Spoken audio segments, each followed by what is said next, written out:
What is up, y'all? Welcome to this live webinar, January 4th, 2023. Thank you everyone for coming and joining.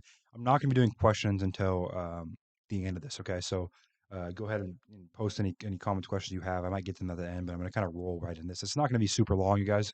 I don't want to keep you all evening. I just want to go over some things we're looking at when it comes to deal sourcing in 2023, what we're changing inside of our business, process, tools, systems, personnel, team, where we're deploying our money to make sure that we have a good 2023 on the real estate side. I'll also talk about some other stuff as well, right now sitting in the new year. So a couple big things before I get started is, I'm sure we're all very, very aware of kind of the inconsistency slash unpredictability of the market with the rates, the environment, the Fed, everything that's going on. The one thing you guys can't predict is um, you know, asset prices, rates, anything of that nature. So, a big thing for me that I'm going to relay to you guys is building a model around scalability in any economic environment. Barring another 2008 situation where everything completely freezes, the tool systems process I'm going to give you in this webinar are very scalable no matter what the macroeconomic or microeconomic economy is doing when it comes to housing. So, from our disposition strategy to our acquisition strategy, everything we do is built around this thesis of make it scalable no matter what environment that we're in as an economy. So before I get into that, I'm going to give you guys a little bit of backstory for you guys that don't know me. Obviously, you follow me on one of our socials or you're in my newsletter if you're in this webinar.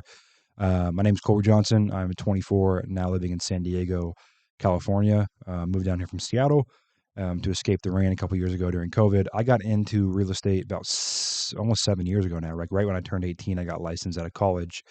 That led me into finding out about off-market stuff, which led me into deal sourcing, which led into all the other businesses I've built.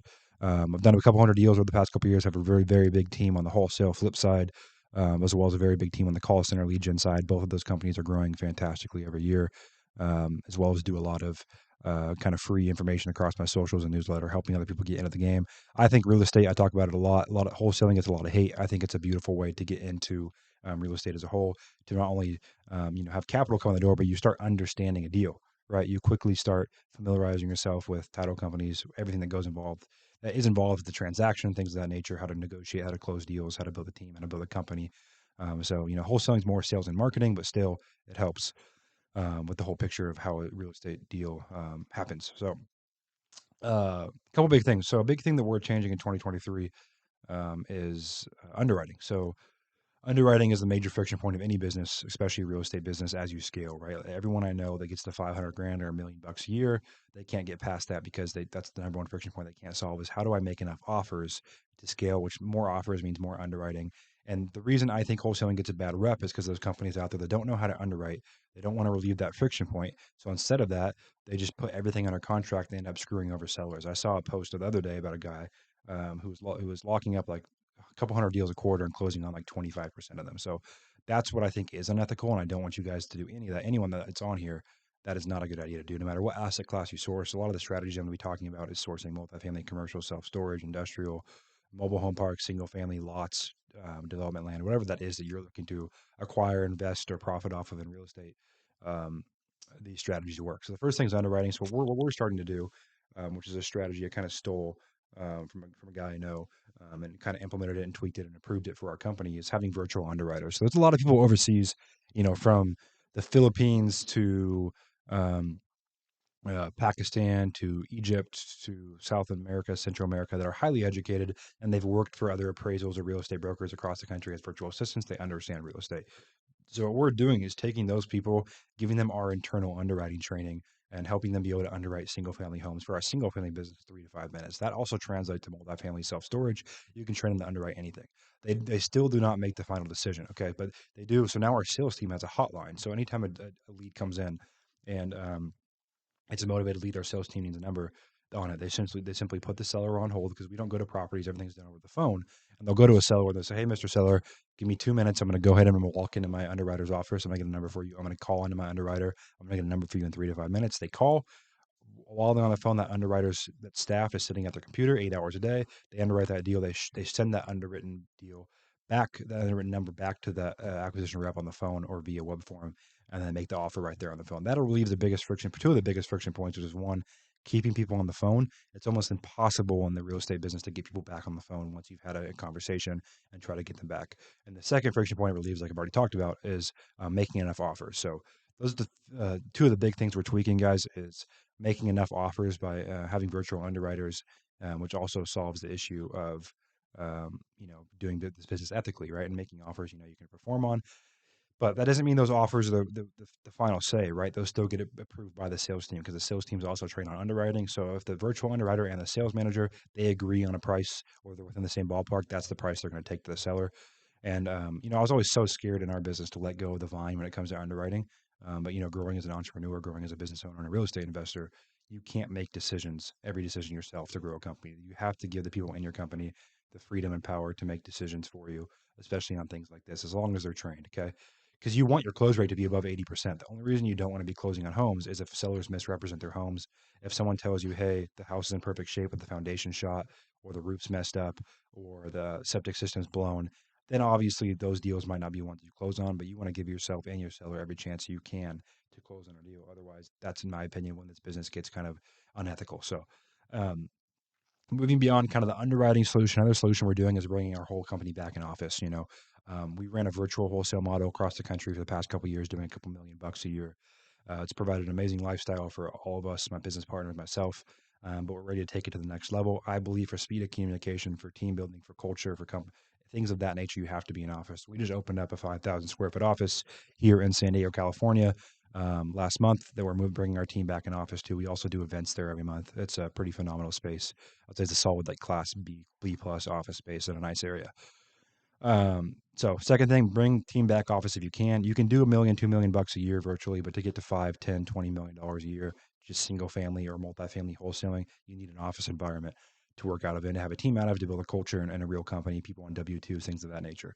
Um, a lot of people run this business with virtual employees and 1099s, which I think is great, but for long-term retention, we want to be in a W-2 environment. So second thing that as I just mentioned is the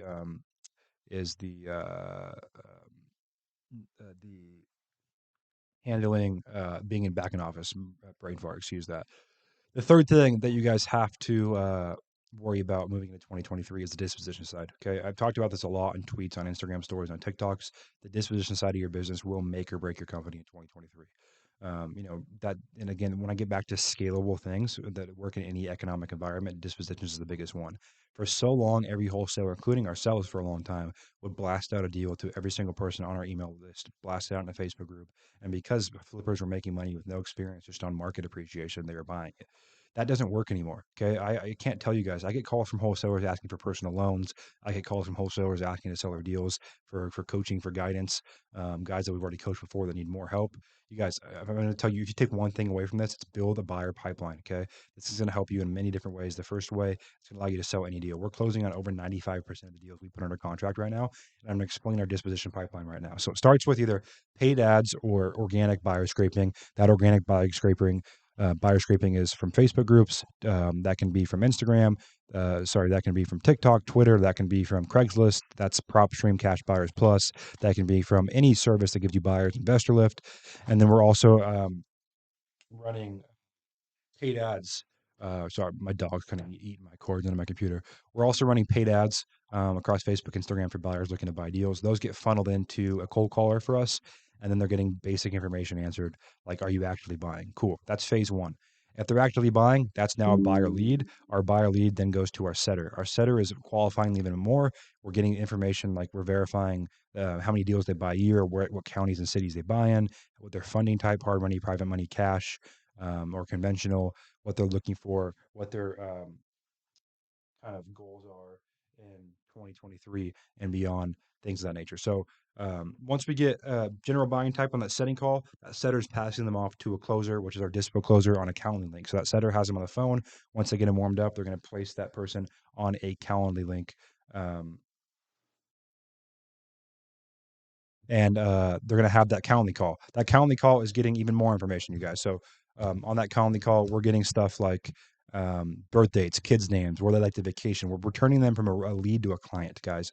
We run our business on the disposition side as clients, right? We focus on clients. We do not focus on anything else. So um, uh, On top of that, on top of treating them clients, we have constant check-ins. They're being nurtured and checked in with. They're not a number on a spreadsheet, which means in return they treat us as well like a client. Like anytime we get in contact with one of our buyers, they're getting in contact with us back right away. We're not having to wait around for responses. People respect us. They know our deals aren't getting slutted around and pimped around in Facebook groups and mass email marketed. If you get a deal from us, it means you're one of 5 people that meet that criteria that we trust. It's a vetted buyer, VIP buyer that is getting that deal from us. Okay.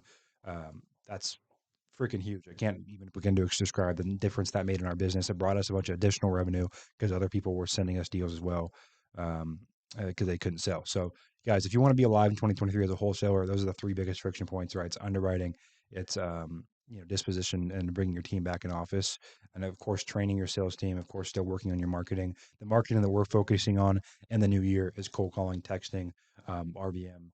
Not as much. So cold calling, texting, pay-per-click, SEO, are kind of our four, and some mail that we're building our business on in 2023, and then hiring aggressively. We're going real W-2s. We're paying good bases, $5,000 to $10,000 bases, things of that nature. So I'm gonna get into marketing now. So on the marketing side, what's kind of blown up our business over the past few years is cold calling. From the get-go, from 4 years ago, cold calling has been $1 million+ revenue generation stream of income for us every single year.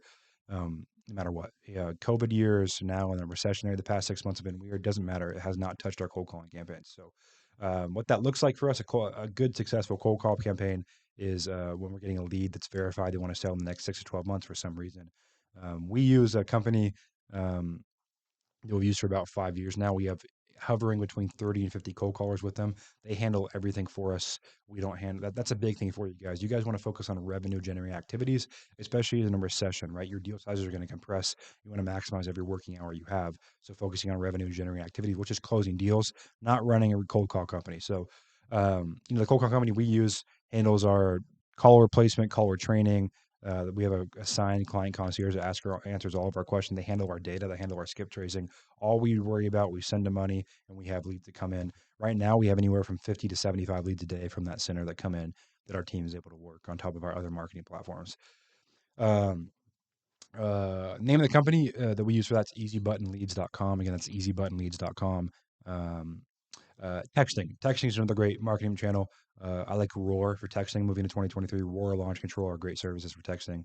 And then there's also um, mail. I think open letter marketing is great in terms of when it comes to a mail house. And pay per click, you can find a bunch of pay per click companies out there. SEO, same thing. There's a million different providers. Just find someone that's honest, transparent, and that you like to work with on PPC and SEO. So besides that, another big thing we're implementing, guys, is live transfer. It's another friction point in everyone's business is getting people back on the phone. So we have our cold callers live transferring leads now to our sales team, so we don't have to follow up 90 times to get someone back on the phone. So, um, and most call centers should be able to do that for you. If not, Easy Button Leads does it for us, or they could do it for you too in terms of that live transfer. And you can expect to be at like a $40 to $70 cost per lead of cold calling, depending on your market and depending on the time of year, things of that nature. Christmas is much harder than say the springtime for cold call lead generation. So, continuing on past marketing, past disposition, past underwriting, all of it. The last thing kind of want to talk about is team building, what our team's going to look like in 2023. So we're going to be at 10 in office sales guys. Our goal for all of them is to make, sorry, my dog's going to be chaotic underneath the desk. 10 alpha sales guys, their goal is between 15 and 100K a month. Okay. Our goal is 5 to 10 million next year. Minimum required is 5 to 10K. They get paid a base of 5 grand, plus they get paid 10% per deal. So, if they bring in 100 grand, they get paid 15 grand a month. Our marketing cost on a deal is going to be 3 to 5 grand. So it all fits within our budget. So 10 sales guys, 5 grand base, and then 10% of the assignment fees that they bring into the company that month. They get paid monthly for their base and their commission checks. Disposition team right now, I think one dispo closer can handle the volume we need, right? Because, in our market in Washington, average deal size, say 25 grand, we only need, each rep only needs roughly 3 deals a month, 30 deals a month.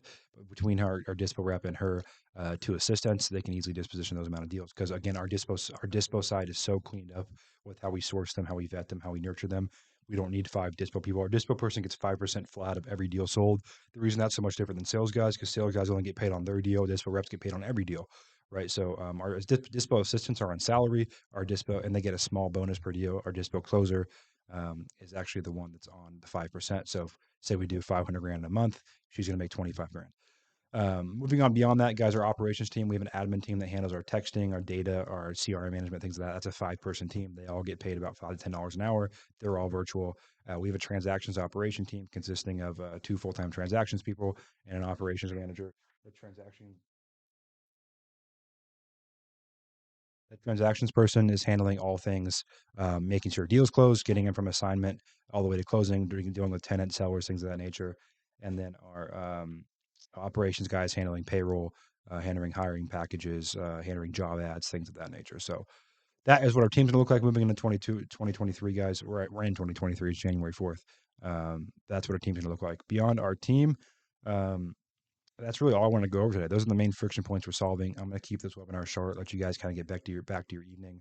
I'm going to be doing these weekly, kind of as the market continues to shift, just updating on things that uh, we're changing in our business in real time. Beyond that, guys, like I said, the services we're using, I just went over all of those. And then if you guys need, right, if you guys are at the point now where you've done some deals, be ready to turn it into $1 million or $2 million business. We have over 115 companies that we've helped go from, zero to over $1 million a year and wholesaling real estate or deal sourcing. So if that sounds like, something you guys are interested in, you can go to wholesaleheroes.com as well and book a free call. Or hit me up on Instagram and Twitter. I'm happy to help as well. So beyond that, hope you guys have an amazing rest of your Wednesday evening here. I'm wrapping up just about 6:20, 6:30, and beyond that, hit me up with any questions. Looking forward to continue connecting with a lot of you guys. My goal in 2023 is to travel a lot and connect with as many people as I can. That's kind of becoming a part of our community. So hope you guys have a great rest of your Wednesday, and I will see you guys soon.